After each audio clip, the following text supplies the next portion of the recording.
The year was 1997.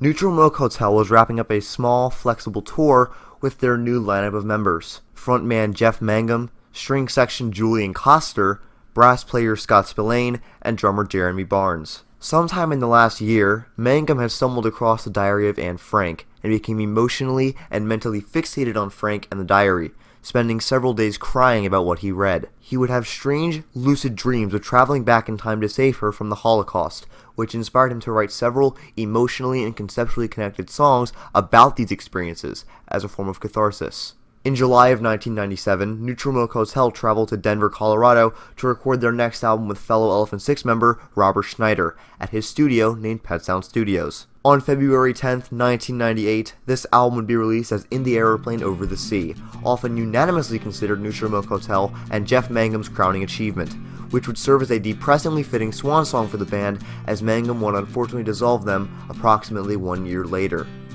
Today, to celebrate my first anniversary on YouTube, we're going to cover quite possibly one of the greatest and most important albums of all time. When you were young, you were the king of carrot flowers, and how you built a tower tumbling through the trees, in holy rattlesnakes that fell all around your feet.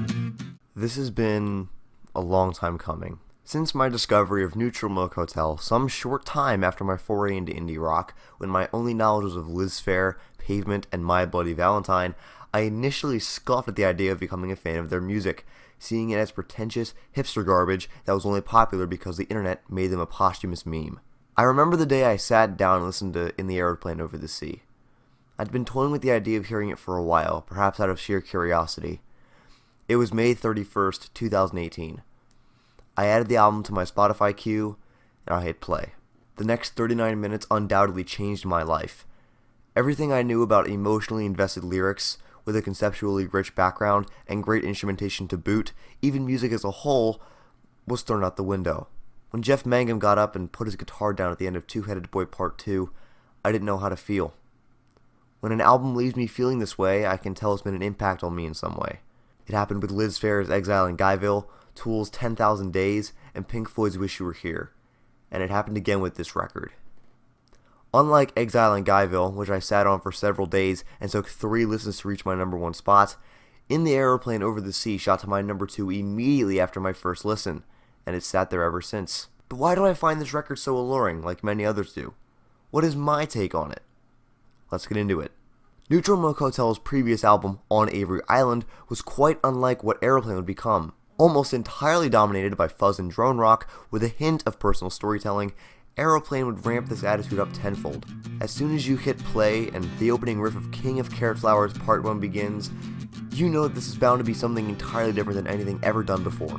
The song sings of parents in destructive situations, sticking forks in shoulders, drinking to the point of being mute, and hesitant suicidal ideation, while the protagonist of the album, in this case represented by Jeff Mangum, speaks to an unknown person around his age of coming to terms with sexuality and romance. Quite heavy-hitting lyrics to open an album with. King of Carrot Flowers Parts 2 and 3 opens with the now infamous lyric, I love you, Jesus Christ.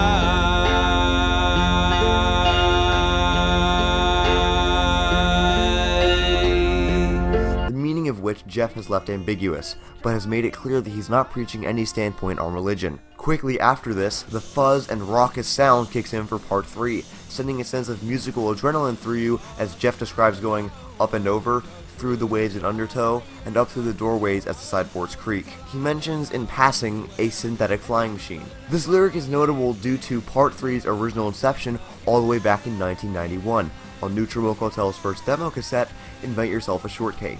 The original title of the song usually varied between Synthetic Flying Machine and Up and Over We Go, across a few releases. And Synthetic Flying Machine was also the name of a band led in Elephant Six by Mangum and collaborators Will Hart and the late Bill Doss. The concept presented in these two songs has now been put off to the side, as we venture into the title track. What a beautiful face I have found in this place that is circling all around the sun.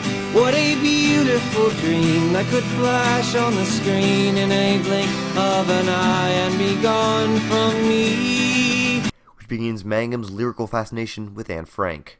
This is the very beginning of the direct references to Frank in the album's lyrics and concepts, which toys with several themes throughout. Jeff talks of Anna's ghost all around, with a voice that's soft and sweet, a pair of words that will become a recurring motif on the album. In the Aeroplane Over the Sea is also one of the band's most psychedelic and beautiful songs, offering a sense of lyrical vividity that is incomparable anywhere else, with lyrics like, "All secrets sleep in winter clothes, with ones you loved so long ago, now he don't even know his name," and the final line of the song, "Can't believe how strange it is to be anything at all." Hard to think that Jeff was only 26, about to turn 27 when this album was recorded.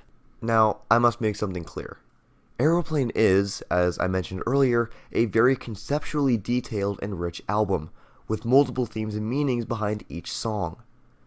Not every song is about Anne Frank, and not every song that references her is directly about her. The entire Anne Frank connection is a fan theory, since the only truth here is that yes, Jeff was inspired by her story, did read the diary, and had strange dreams as a result. There are absolutely confirmed direct references to her, in fact in one song coming up in a bit, but I wouldn't say that everything is entirely connected to her. Just wanted to get that out there. Two-Headed Boy continues the abstract themes of seemingly random combinations of objects and people. Our titular boy is either a literal or figurative anomaly that's kept inside of a jar who creates radios for an unknown lover, with more lyrics that describe disgustingly vivid lyrics of sexual contacts and touching spines, literally. But is it as literal as all of it seems? Two-Headed Boy is one of Jeff Mangum's best songs for one reason. It is the cornerstone of his cryptic storytelling, with multiple definitions of not just single lyrics, but sometimes the entire song. My favorite lyric from this song is, "Now your eyes ain't moving, now they just lay there in their climb." Simply an awe-inspiring line that, for some reason, is able to bring out such an emotional feeling, similar to many of the upcoming and previously discussed songs as well. From the final dee-dee-doo that Jeff gives in Two-Headed Boy, we're thrust into a track led by Scott Spillane's horns, The Fool, as it's called. This track arguably marks the point that the album truly becomes about Frank and World War II, sounding like a military march. Calling back to On Avery Island's marching themes, perhaps? To be honest, this is probably my least favorite track if I had to pick one. It's not bad, but compared to the rest of the album, regardless of context or meaning, it pales in comparison musically. We now make our way to Neutral Milk Hotel's most well-known song. 2, 1, 2, 3, 4. As soon as you hear that C chord strum and Jeff counting down and up again, you know you're in for a treat. Holland 1945, the first and so far only song directly about Anne Frank, tells her story and several others surrounded by a cacophonous swirl of fuzz guitar, drums, and horns. Lamenting the burial of the only girl he ever loved, who was born with roses in her eyes, the song calls back the title track with the themes of aerial travel, and invokes a whirling sensation of mind-bendingly kaleidoscopic merriment, despite being an incredibly twisted song lyrically. For example, referring to the house that Anne Frank and her family holed up in during World War II, the final verse of the song deals with some sinister and tragic subject matter. Here's where your mother sleeps, and here is the room where your brothers were born. Indentions in the sheets, where their bodies once moved, but don't move anymore. One of the most intense lyrics on the entire album. And speaking of lyrics once again, this is a good contender for my favorite song on the album, if lyrics were all I judged them on. The earth looks better from a star that's right above from where you are. He didn't mean to make you cry, with sparks that ring and bullets fly. On empty rings around your heart, the world just screams and falls apart. That's the lyric that comes to mind when I think of this song. Remember how I said this track was mind-bending? That's part of the reason why. Holland 1945 also has the distinction of being the second and final single that Neutral Milk Hotel released during their lifetime, After Everything Is in 1994. The song has since become one of Neutral Milk Hotel's most recognizable and beloved, and hopefully for good reason. Oh man, why does every single one of my favorite albums seem to have some kind of song about graphic sexual description? If you thought the lyrics earlier were pushing it, you're about to be enlightened. Communist Daughter follows Holland 1945 as the 7th track on the album, and is also the end of side 1 on the vinyl release. Despite the word daughter perhaps provoking the thought of Anne Frank, The song is one of the few that I would say has little or nothing to do with her. The song describes a girl, the communist daughter, which I take as being named after being promiscuous, sharing herself as one would do with objects in a communist country. Now, this could be a direct reference to Frank, defining her humanistic approach to the harrowing situation her family was caught up in. Instead of being definitely political, it simply stands for a sense of innocence. But here's where stuff gets weird. Semen stains the mountaintop. Semen stains the mountaintop. That line has become nothing short of a meme in online circles and by NMH fans, but the line itself has a deeper meaning. It again relates to humanism and the act of life affecting the world and the people in it. Not to get disgustingly graphic, but this makes sense to me because semen is the fluid that carries sperm, and if that sperm fertilizes an egg in the woman's fallopian tube and subsequently the uterus, what does it do? It creates life. I'm not saying this is the case of pregnant mountains, but this lyric makes itself cryptically clear, if that makes any sense. The sexuality explored in the track goes from sperm-covered mountains to female masturbation with the lines, and wanting something warm and moving, bends towards herself the soothing, proves that she must still exist, she moves herself about her fist. This is definitely the weirdest song that Neutral Milk Hotel has put out, barring any of the noise tracks in the early demos, but even still, the grandiose, fuzzy, truly special instrumental of the track gives it a sense of lonely warmness, a craving for something to have and to hold. Track number 8, Oh Calmly. Wow, what an amazing piece this is. To explain, this is the longest normal track from Neutral Milk Hotel, excluding Pre-Sister swallowing a donkey's eye, clocking in at exactly 8 minutes and 18 seconds.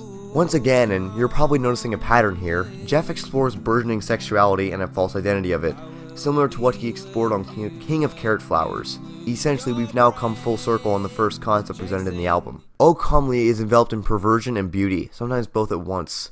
Looking for purity and sexuality that the lyrics cryptically describe, we learn that the father of the girl that Jeff is singing to, who could be the girl from King of Carrot Flowers that he explores the sexuality with, is a promiscuous womanizer who makes fetuses with flesh-licking ladies. Or simply, he has sex with prostitutes. Jeff talks to the girl about the music that makes her happy, similar to his real-life situation.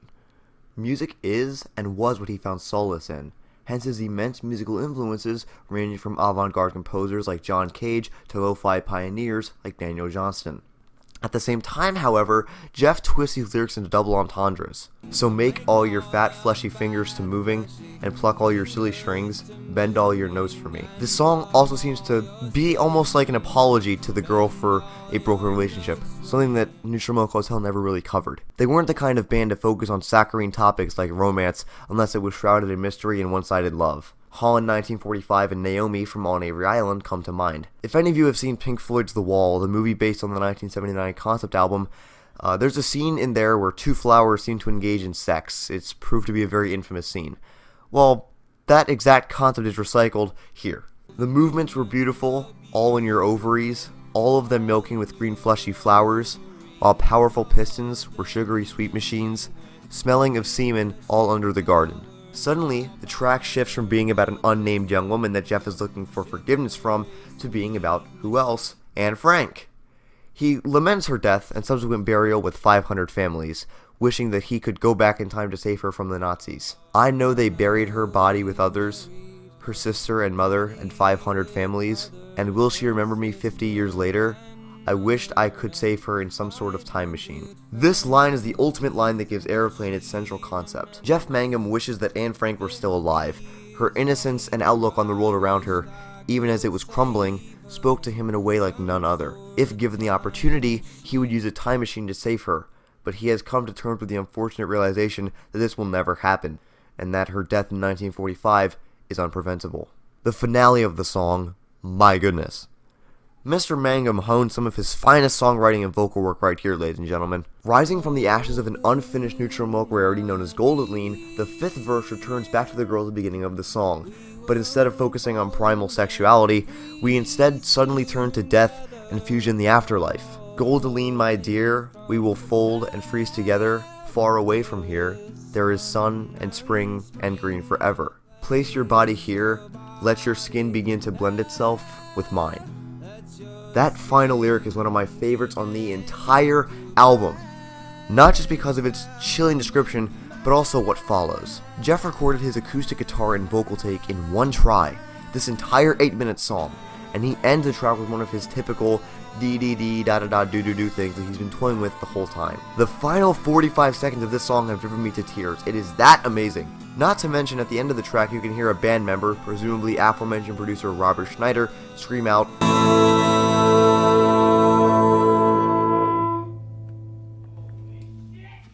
When my obsession came around for the second time, Oh Calmly was the track that I kept returning to.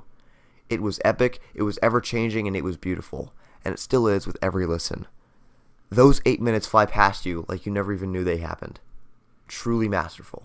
Track 9, Ghost, can be equated to the aforementioned experiences that Jeff had shortly after reading Frank's diary put into music. The original song was supposed to be about a purported ghost in his house, but he twisted the lyrics during the middle of the first verse to center it on the girl that has permeated her image through Aeroplane thus far. And she was born in a bottle rocket, 1929, with wings that ringed around the socket right between her spine, all drenched in milk and holy water pouring from the sky. Subsequently, Jeff proudly proclaims that he knows that she won't die, that she will live forever, and in a way, he's right. While the soul of Anne Frank has left this earth, her diary serves as a publicly aware memory of her, making sure that she isn't forgotten by anyone who reads the diary. The second verse shifts focus to a woman in New York City who jumped from a burning apartment building 14 stories high. And when her spirit left her body, how it split the sun. This lyric is not only so powerful on its own, but Jeff's delivery just makes it so much more emotionally mind-boggling. The theme on this album concerning death is that there is always beauty and happiness in death, no matter how it may have happened. It contrasts the person's mortality with immortality and transcendence. Similar to Oh Calmly, the final minute of Ghost is cacophonous and mystical, with Julian Coster's singing saw guiding Jeff, Scott, and Jeremy through the final section of the track. It is raw, it is insane, but it is also beautiful.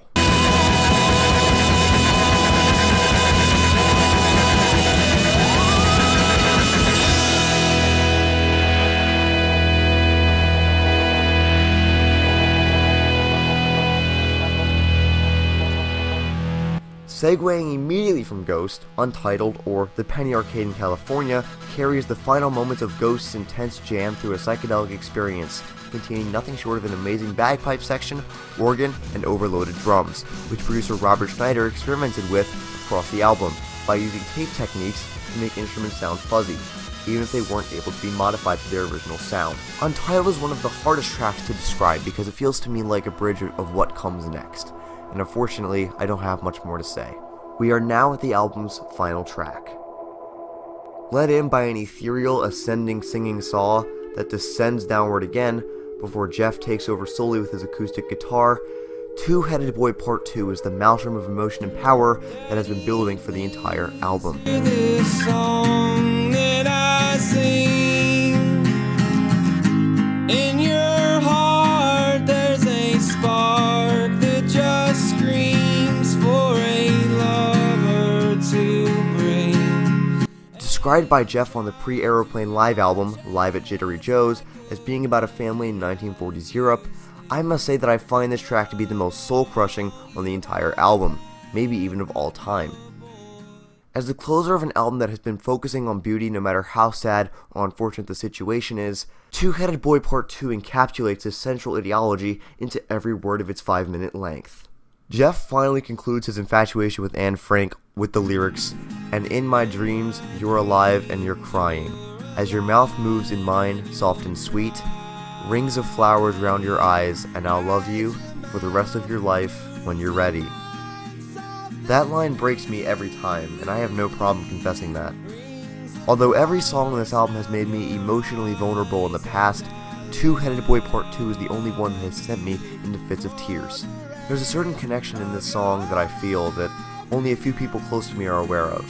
That line is the closest thing to seeing myself in the song, and considering how broken Jeff sounds as he sings that lyric, it doesn't help that much. The final bridge describes the impending release of death for all of us, assuring us not to be afraid, and that God is a place where some holy spectacle lies. Although King of Carrot Flowers Part 2 has already been stated to not be glorifying religion, I feel this is the closest thing to faith that the album has. And now, the outro. The Two-Headed Boy returns one last time, with Jeff softly assuring him that his lover will love him and take care of him for as long as he lives, just as long as he doesn't hate her when she gets up to leave. Ironically, Jeff strums the guitar one last time, he puts it down, and he walks out of the studio. With that, In the Aeroplane Over the Sea has concluded, and the last 39 minutes of music have likely touched you in a way like none before. Or at least, that's what happened to me. In the Aeroplane Over the Sea is a very easy contender for my favorite album of all time, perhaps actually being my second absolute favorite, because the feelings that both of my favorite albums give me are like no other, but they are both entirely different. The rich conceptuality of this album is so enveloping and mentally and emotionally captivating that it's hard to believe that a group of mortal beings were able to create something like it. Although 1 year after the release of Aeroplane, Jeff Mangum would disband Neutral Milk Hotel amid disillusion with music and several external problems that culminated in a personal breakdown, such as being sick with mononucleosis and hepatitis for over 3 months at once, the band's legacy lives on through occasional reunions, involvement with other Elephant Six alumni and personal musical projects. To Jeff Mangum and the rest of Neutral Milk Hotel, thank you all so much for giving me and hundreds of thousands of other fans the opportunity to listen to such an eclectic masterpiece that is incomparable and inimitable. Maybe someday we'll hear again from you all as one collective effort, but even if we don't, that's okay. As of this current time, In the Aeroplane Over the Sea is collected as one of my essential albums, ranked at number 2 on my top 42 albums of all time. With that, I can safely say that I give Neutral Milk Hotel's In the Aeroplane Over the Sea a 10 out of 10. Thank you all so much for watching this video. As always, it's greatly appreciated. To everyone who has helped my channel reach the point where it is today, thank you all so much from the bottom of my heart. A year ago, I was worried that maybe I would lose interest in making reviews very quickly, but here we are, exactly 1 year on from the day I uploaded my first ever review. I'll have a few more videos coming out sporadically over the next few weeks. I'm about to start my last semester of high school, and it's about to get real busy, so I'm going to upload videos when I can. And very quickly, I'd like to apologize for the length of this video, but I did not feel right splitting this video in two like I did for Exile in Guyville, which I do regret doing. If I could go back and just edit it as one video, I probably would. Once again, thank you all for watching, keep being awesome, and I will catch you all in the next review. Take care, everybody.